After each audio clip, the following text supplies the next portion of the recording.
Welcome back to Manifestation Therapy Podcast, where science, soul, and supportive practice align. I'm Judy Hawley, a trauma therapist and transformational coach. I am the creator of Manifestation Therapy and Coaching. And if you're new here, my work is about supporting people to understand that transformation is not just mental, and it's not just about your nervous system, and it's not just spiritual. Real change happens when we work through the mind, the body, the nervous systems, emotional patterning, the identity, behaviors, and the deeper meaning that we assign to our lives. I am about connection. It isn't just one area you need to change in healing from old trauma wounds. It isn't just one area you need to shift to change your identity and take on that new life you want. If you want to manifest a shift in your life, in any area, everything is about connection and coherence. Everything is connected, and that is one of the main universal principles to understand. It's the first one. Everything is divine oneness. With our energy, everything is moving. Everything is a transmutation of that energy with resonance, rhythm, correspondence, consequences, attraction, polarity. Having awareness of the universal laws can change the way you see yourself and the world around you. It is as within, so without. Today, we're diving into a topic that many people are curious about, but that's often explained in ways that sound so mystical without any practicality. We're talking about timeline shifting. And I know, even those words sound pretty woo-woo, right? But this is not an episode that's dedicated strictly to neuroscience or therapy. This is going to be a bit of a woo-woo episode because I think both perspectives matter. You may have heard people say they shifted timelines and suddenly everything has changed. They found the relationship they wanted. They moved into abundance. Their career took off. They became more confident. They felt like they entered a whole new reality. There's even people out there that say not only did their bodies change, but their relationships change. People sometimes claim they entered a completely altered reality or a place where they've been. I'm not going to say it's impossible, but I will say that in my experience and with those I've heard or spoken with, it's usually a bit more of a subtle or softer shift. It takes time to literally timeline shift. And while I understand what the languaging can be when it resonates, I also think it can create some confusion. Because if somebody hears that and thinks timeline shifting means you're going to wake up tomorrow with a brand new life, well, you're not doing any inner work. They're also going to feel pretty disappointed, discouraged, or like they're failing when they keep waking up in the same bed. Or they may feel afraid of what that change could bring, which means it's not going to change because their nervous system doesn't feel safe. They may fear losing the relationship. People sometimes will claim that they entered this completely altered reality. Their place changed, their body changed, their career changed, and it just happened sudden. And I'm not going to say it's impossible, but what I will say that in my experience and with those I've heard or spoken with, it's usually a much more softer and subtle shift. That doesn't mean that it doesn't change in big ways, but it means that things happened before that usually, to put you in a safe space so that it could happen. I do understand why the language of huge shifts resonates. We want something to change in a big way. I also think it can create some confusion because if someone hears that and thinks that their timeline shifting will mean they're going to wake up tomorrow with a brand new life, but they don't do any inner work, they're going to feel disappointed, discouraged, or like they're failing. Or they may feel afraid that that change may also bring something negative, which means it either will change and not last or it won't change at all. Even giving up old habits, like if you have a dependency to a certain food or substance, and you know that if you give that up, the relationship you're in will change or break up, and you don't want that to happen, you're not going to be able to give up that dependency. You have to be in alignment for the change to happen. So that's body, mind, and spirit, or your emotional processing and emotional experience. Okay, The body has to be in alignment for the change, and that includes the timeline you're on or the identity you require to manifest. So, today I want to offer a grounded, empowering understanding of what actual timeline shifting is. Timeline shifting is not usually about disappearing into another universe overnight, and it's not about bypassing your pain. It's not pretending trauma did not happen, and it's not ignoring your bills, relationships, accountability, responsibilities, or reality. All that said, I will say that I have known people who would just decide something didn't happen and move on. For example, I've known people who would travel to another place, and before they got on the plane, they would decide that whatever trauma they had been with would be done and dealt with when they landed. And they would step off of that plane and no longer have the grief or the resentment or the attachment to the trauma experience that had occurred. But that is because they shifted into an identity that they knew could be safe without the impact of what they had experienced. It isn't some magical woo-woo shift of who they are. They're still the same people. Timeline shifting, in the most practical and meaningful sense, is the process of becoming internally different so that your future is available enough for your changes. What that means is that it is a shift in your identity, a remembering of who you can be rather than becoming someone completely new. It's a shift in your nervous systems and a shift in your emotional capacity. It's a shift in the choices you make, in standards you hold for yourself. It's a shift in your self-concept, and it's a shift in what you tolerate or what you believe is possible. When all of those things change, your path ahead can change too. The timeline you're originally on, it doesn't just vanish. It's not that it did not previously exist at all. It isn't like you get amnesia and can't remember anything. But let's be real about how the nature of us as humans works. Most people are not consciously creating their future. They are unconsciously repeating their past and the patterns that they know are familiar to them. I'm not trying to insult, it's how our brains are actually wired and how socially we have learned. The brain loves familiarity. The nervous system prioritizes predictability. Your subconscious stores patterns based on your previous experiences.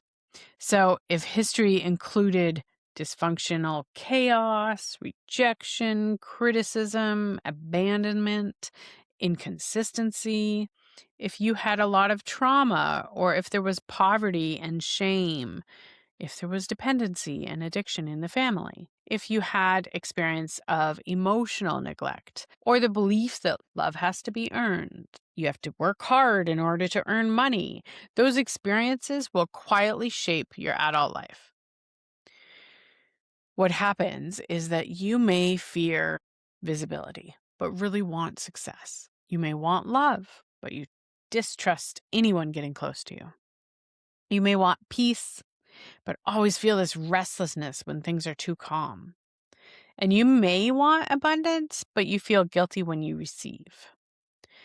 You may even want freedom, but there's just this unsafe feeling if you're not overworking or controlled. And this is why desire alone is not always enough. Many people who are trying to manifest from this nervous system that is organized around survival, they say things like, I know what I want and I know I can get it. I just can't seem to get past being stuck. That means they're affirming abundance, but they're bracing for disaster. Or they're seeking love, but they expect rejection. They're asking for rest, but they're addicted to productivity. It creates an internal conflict rather than a connection. You're not in congruency. And the old timeline is often felt like a punishment. But it's not some sort of cosmic punishment. It's simply the predictable result of all those patterns that are left unexamined. You're not aware. Or you may have a surface level of awareness, but you haven't allowed the emotions to process and the energy to begin to move. As a trauma therapist and coach, I've seen it again and again that symptoms are rarely the full story. Someone may have anxiety or procrastination, people pleasing behaviors, they may overthink, they may have emotional reactivity, maybe they're in burnout or avoidance, perfectionism. There's self doubt, impulsivity, relational chaos. There's these shame spirals that people get into, numbness, and they may feel stuck, but these are not really the problem. They are symptoms of the problem. They're intelligent adaptations that your brain has given you in order to try to cope. And they make sense in that context. That's why I created manifestation therapy and coaching for supported professionals to integrate the 12 principles of the universe. I wanted to bridge evidence based healing with the language of transformation and possibility in manifestation. Because many people are not only asking, how do I heal? But they're also asking, how do I become who I know I'm meant to be? Those questions belong together. I know that a lot of therapists treat people's symptoms. They remove the panic attacks with really helpful somatic tools. There's a somatic experiencing practitioner that I've heard of and watched some of her videos, which are amazing. And she provides these really cool tools like putting a hoodie on and pulling it down so that the pressure on your head feels really soothing. They're very, very useful tools. But one of the things that struck me was that these people, even the practitioners that use this tool and these somatic experiencing guides, are still doing them after 20 years. That they still need to use these tools after 20 years. Why? Why have they not healed the root of the problem so that they no longer need those tools because they no longer react? So it really struck me that they haven't shifted things. They're just treating things, which is kind of what, a lot of our medical support system does. But if you could instead treat the root of the problem and resolve it to shift, isn't that what you would want to do? Or people sometimes will talk about how they've cleared their limiting beliefs and they've gained this cognitive flexibility, radical acceptance. They've removed a lot of their cognitive distortions. So they become to be aware of these negative thoughts. Affirmations is one of these tools, and I love affirmations. I'm not dissing them at all. Louise Hay is the queen, the mother of affirmations, and I love her books and her philosophy. So I teach my clients as well to use affirmations because the more you think the positive thoughts, the more you can feel it and the safer they become. So I'm not going to say that they're wrong. However, if you're using positive affirmations and shifting your thinking, but you're never learning to process your emotional or to gain safety in your nervous system of these new experiences, then you're still going to return to that negative feeling and the negative patterning. The teaching of awareness and identification of your emotional experience without supporting through validation or the energy of the body that allows expansion also will keep you stuck. And what I mean by that is that emotional experience is about the identification. So name the emotion. Notice the emotion, where it is in your nervous system. Normalize it, validate it, because every emotion is meant to happen. Every emotion is valid, and having a conscious acknowledgement of that will support the nurturing of it. So then that's the next one, is to nurture that emotion and the process of allowing it to move through you, because energy is emotion in motion. And that is the spiritual aspect of this, that we can move the energy in our nervous system, in our bodies, in our emotion to enhance and expand into the positive emotion. And it's all about connection, understanding and meaning making of that emotion and why we're having it, to allow it to energize and increase the vibrational frequency of where we're at to move into the positive. You see, healing without vision, it feels flat. And vision without healing feels frustrating. When we combine those, change becomes powerful. And that is what can create a timeline shift. That is what helps shift your identity into who you can be safely in that new timeline. A timeline shift often begins very quietly. It's subtle. Although I can walk people through meditations and visualizations to bring them forward into safety, alignment, and a space that allows that timeline shift to happen, it's not often that it happens with this spectacular bang. Usually, there's not some huge landfall win or change in their life in a way that feels too big to be true. Rather, it often begins with awareness, meaning a timeline shift begins safe when you are aware of where it needs to shift and that it can shift, that the possibility's there. You notice the patterning. You begin to realize you always shrink in the same room. You see that confusion happens over anxiety rather than intuition, meaning there's a big difference between instinct and survival versus quiet wisdom and intuition. You begin to recognize that you chase those people that are unavailable or that don't make you feel so good. You realize you sabotage opportunities when things begin to work. And you begin to notice you abandon your needs in order to keep the peace. You see that success can feel dangerous because maybe it once led to criticism. Awareness matters because you cannot shift what you cannot see. We need to know in order to connect into who we can be, which means from awareness comes the capability with regulation. And this is where the nervous system work matters. If your body is constantly in fight, flight, freeze, or fawn, then it has to access survival rather than finding your creativity, your clarity, your confidence, and the consistency of action. When your body feels safer, everything changes. You can pause before you react. You can begin to tolerate uncertainty. You can stay present during discomfort, and you can receive support. You can allow the flow of that to come.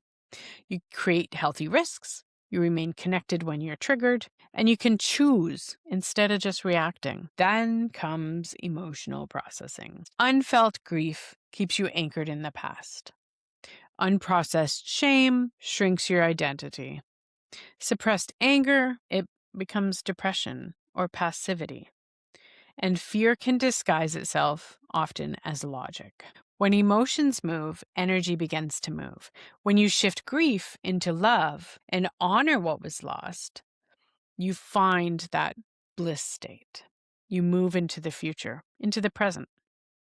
When you process shame, you begin to accept who you are. You validate where you've been, and you begin to move into who you can be. When you process anger, you will no longer accept poor treatment of yourself. You understand your worth.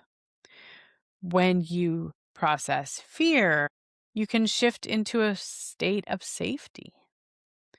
You see, when emotions move, they transmute. Energy changes, emotions change.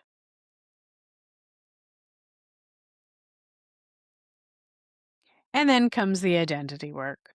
This is one of the deepest pieces because many people unconsciously remain loyal to this outdated version of themselves. It's the one who had to stay quiet, the one who had to be perfect.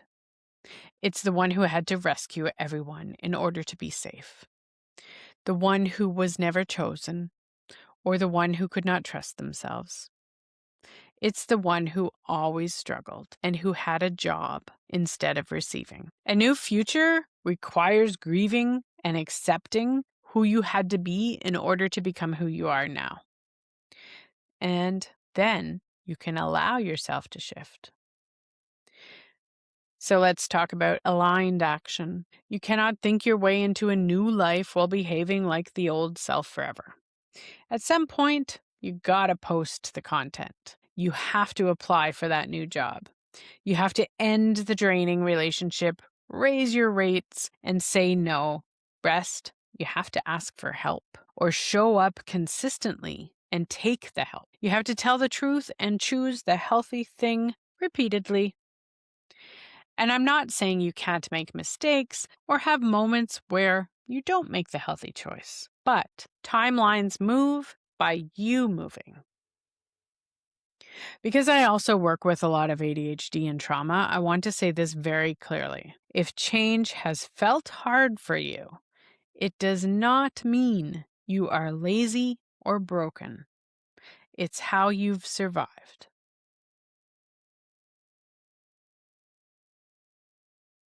Sometimes executive function challenges, like sensory overwhelm or rejection sensitivity. Sometimes, if your nervous system becomes dysregulated or those trauma adaptations begin to create barriers, you may need a bit more structure or body based tools. You may need some compassion for yourself and others. Maybe you have been missing out on accountability, medication support, even environment. You can change the place you are in, even subtly. And you may need to do the grief work or the trauma processing. And that's not failure. That is precision. That is healing. And that leads to expansion. The right support can accelerate your timeline shifting and your identity shifting dramatically. So, I will say that sometimes timeline shifting can look dramatic. You may leave the toxic job and all of a sudden everything is aligning. That's synchronicity. You may meet your soulmate 6 months later. You launch a business and it takes off, and then you move cities and just feel completely reborn. But often it can just look ordinary before it looks extraordinary. So it may be something like you wake up and you no longer dread the day. Or maybe you stop texting that person who has drained you in the past. Maybe you clean your room just a little bit and it held on to some of your depression. Or maybe you just start to speak kindly to yourself after making a mistake instead of feeling so much shame. And it may be something like you follow through on one promise to someone, or you ask for help once or twice a day. Maybe you begin to choose nourishment over numbness and stop apologizing for just existing. So it may even be that you feel calm in a situation that once overwhelmed you and you trust your own decisions. Yesterday, as I was driving home from taking the kids for ice cream, my 12-year-old and 5-year-old, I was heading home and had passed another park because we had gone to one already. And my 12-year-old saw all her friends and wanted me to stop. There was a car about a kilometer ahead, but it's a 60 zone. So I did in kilometers, I'm Canadian. I did a UE to take her back to the park, but the guy was going so fast that he ended up almost slamming into me because he came up on my rear bumper. And I stayed pretty calm at first, although I could feel my adrenaline coming on. But then he started to I could see in my mirror, he was yelling at me and flipping me off. So I got a little bit angry. And I gave him the finger as well. That is my reaction when my children's safety is threatened. And part of me is I probably could have responded a little bit better and not let him get to me. But it was seconds long, and I returned to baseline very quickly. And I don't know if I want to shift that reaction of my children's safety. I kind of like that I am a mother bear at times and that my children's safety is a priority over my own response. So, anyway, it turned out fine. I went home after that and my daughter had fun at the park. However, that guy I could see was still yelling as he was driving down the road. So, as time shifts and your timeline shifts, you'll notice that you may just handle things a little differently. And that's positive too. I have guided many people into understanding that those moments matter. They are evidence that you are changing, that your timeline is changing. And I have helped people to enhance those timeline shifts through practices where their energy can move through the release of whatever's been holding them back, and that they can visualize this new energy in order to shift into a space that is safe and a new timeline. So I do this through supporting people to release old messages, to heal those trauma wounds that hold them back, and aligning people into their full potential to allow a timeline shift to be safe. When I talk about full potential or highest potential, a lot of people relate that to your higher self, which is really just the energy of all the possibility that you could be. So, I do want to include something a little bit more personal here. I have done many practices on my own timeline shifting. I do visualizations where I actually visualize different timelines and shift into the next one in the meditation. And I have seen some pretty amazing things that would question my sanity in some aspects, in the past at least. Now I kind of understand and just accept. But I have even seen houses that previously did not exist on commutes into the city. And one day I was telling someone this, and I was said, it's so unbelievable, but I swear this house has appeared that didn't used to exist there. And when I said it, they actually pointed out to the house as we were driving up to it and asked if that was the one. And it was. So sometimes in a timeline shift, there will be changes in roads, paths, buildings may seem different. Sometimes there's a development that happened at a much faster pace, or landmarks may be present that are not remembered. Is it a question of did those things just not exist and we weren't aware of it, and now our awareness has shifted? Or is it a complete shift in what exists? Who knows? Sometimes it's even where people you thought had passed away did not. It can be shifts external to your own environment, but when you hear about them, they just don't seem to fit. Ed McMahon and his Publishers Clearinghouse is a Mandela effect that a lot of people recognize, or the Bernstein Bears, those kind of things. The spelling changes that happen. Those Mandela effects are what people recognize as happening in timeline shifts. And some people will remember them completely differently than other people. It kind of is a really cool rabbit hole to go down in the Mandela effect and to look up what people recognize as different. So, places can feel like the same location, but not really the same reality, like they may have shifted a little bit. There have been countless times where I've suddenly met key people in my life that seemed like accidents, but were so aligned that they felt like part of a timeline shift. Like, have you ever met anyone and just been like, I know you? Like, I swear we've met before, or it feels like you're familiar to me. Sometimes it's also the ones that end. So people in relationships that fall away overnight. And although that can be difficult, it does not always carry the same impact it may have previously because you're no longer aligned to that old version of your life. So I had gotten a coach who I hope to have on my podcast in the future. And the first activation she did was I can't even remember what it was, honestly, but it was a very powerful activation that she helped me through in a visualization to shift into this more confident version of myself. And I'm just going to say that I'm not looking for. I told this story to other people and they were like, oh, I'm so sorry that happened. But I'm not sorry that it happened. I mean, okay, I'm just going to tell you the story. So what happened was I had a best friend who we would talk multiple times a day. This woman was very special to me, and I love her still to this day. And she even took care of my child when she was a baby, and I trusted her with everything. And I want to say that this is in no way a reflection on who she is, because she really is she's an amazing person. And I hope she heals and finds what she needs out of life. Anyway, we had made plans to go to this event in another city like 8 months prior, and it was coming up time. She had hurt her back, but she had messaged me to say that it had healed that day and she was doing well and she was looking forward to seeing me in the morning when we were supposed to leave. And then randomly at like 9:30 at night, which by the way, I don't answer the phone at 9:30 at night typically. This number came up on my phone and it was her husband. And so I was a little concerned. So I answered the phone and he reported that she had hurt her back so bad that she wouldn't be able to make it the next day. Now, it was very odd because number one, why was he calling? Number two, she had said that she had healed.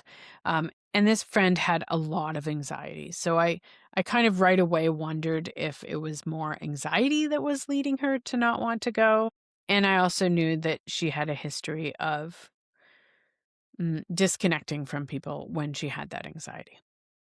So, and I'm trying to be careful with my words. So I had a little cry, but it was very short. And then I was like, well, I'll just figure it out. I'll have to figure out what's the next plan. And I like talked to my guides and my inner self, and I said, things are going to be okay. I'm always supported. My daughter said, why don't we have like a mom and daughter time and I'll come with you? And I knew she wouldn't want to go to the event, but I was like, maybe that'd work. We haven't really had time together lately. But I had train tickets that are non transferable. We had booked this fancy old hotel because it was fancy and old, which didn't have a pool for her, and I knew she liked that. So there was all these little pieces that just wouldn't work with us, but I was like, if it's meant to be, it's meant to be. So I woke up at 2 a.m., still kind of like, what am I going to do? I called the railway and this guy answered who was like, well, I don't usually do tickets or anything like that. I just make sure things are on the same track. But let me see if I can change the names because I told him what had happened. And he was like, hey, the name's changed. So there you go. So the ticket transferred, even though it wasn't supposed to happen that way. And then a couple hours later, I looked at the Expedia where I had booked that fancy hotel. And I was like, maybe could just get like a hotel with a pool for my daughter. So I canceled that one. It fully refunded or whatever. And then I started to look for like a Holiday Inn or something generic. And instead I found Fairmount, which is a beautiful hotel in the city. And it was $1, which doesn't happen, and I still don't know why it was $1, and I have not been able to find that again, and I booked it, and it charged me, like, tax that might have been. So we went off to the city and took the train, and it was lovely, and got to the hotel and stood in line, and the guy said, "Oh, this isn't the lineup you're supposed to be in, you have to take the elevator up, you have your own lobby." So we went up and it ended up being that we had a penthouse with our own lobby, our own like lounge area and everything. It was amazing. And it had a beautiful pool and everything kind of aligned. And I actually ended up making money instead of losing money because someone else bought the ticket that I had, the extra ticket, and everything just kind of aligned. It was so, so amazing that it really showed me that it was meant to be and that I was supported. Because after the weekend, that friend who I the only thing that still sticks with me is that it just blew me away that she would do that. But she ended up block deleting me on like all of our social media, her phone, everything. And some people were like, well, why didn't you just like show up and talk to her? But I have that piece of me where if someone wants to disconnect that badly, then I'm going to let them, right? So I did send emails and such, but if that's how she wants to end a very important relationship to me, at least, then that's what happened. And as I shift into who I'm meant to be, I'm realizing that what is aligned is coming and what is misaligned is leaving. So that was part of my timeline shift, basically. So sometimes people and relationships that are important to us may fall away. And instead of challenging them and fighting it, although it can be difficult, it doesn't have to carry that same impact that it once had because you're no longer aligned to that old person that you used to be. You can learn to respond instead of reacting, and you can learn to just grieve it and move through the process and become that version of yourself that you're meant to be. People may seem to be acting like different versions of who they previously were if you timeline shift. Like you may get new opportunities that seem to come from nowhere or feel just magnetized to new communities. Recently, for me, an old friend reached out after years of disconnection. And she's actually where I was like in the fall. She's on her own spiritual path now, which is really cool. So I hope to have dinner with her soon. When you shift frequency, you often shift who you can meet in that new frequency. And many people say that they woke up and just felt like the old them was gone. They no longer wanted to chase people. Their fears shifted and they felt guided to do something different. Some people move into these new chapters of life with a confidence that before they struggled with for so long. Sometimes people describe it like soul embodiment or stepping into where they always hoped to be. So, if you want to shift timeline, I want you to begin to reflect on these questions. Who am I being daily? When I wake up, who do I feel I am? What future do I want to create? What future do my current habits create? What painful patterning am I repeating because it feels familiar? What would feel possible if I allowed safety to increase in my body, even 10%? What version of me is trying to emerge? What am I no longer available for? What one action would honor my next chapter today? You do not need to become someone fake or perfect, and you do not need to be positive all the time. You do not need to erase your past, and you don't need to rush your healing. It will come. It is coherence. And that is what you need: congruence, connection, coherence. You need your inner world and the outer choices to begin to work together. So that is honoring what happened while refusing to be defined by it. You need to let the future be shaped by consciousness instead of the conditioning. Timeline shifting is not about escaping your life. It's about transforming the self who is living it. It's about healing what once limited you, embodying what is true now, and creating a future that matches who you are becoming. So if this episode spoke to you, please share it with someone who's ready for a new chapter. And if you're ready for deeper support through therapy or coaching, please connect with me through manifestationtherapy.com. Until next time, honor your healing, trust your becoming, and remember the future shifts when you do.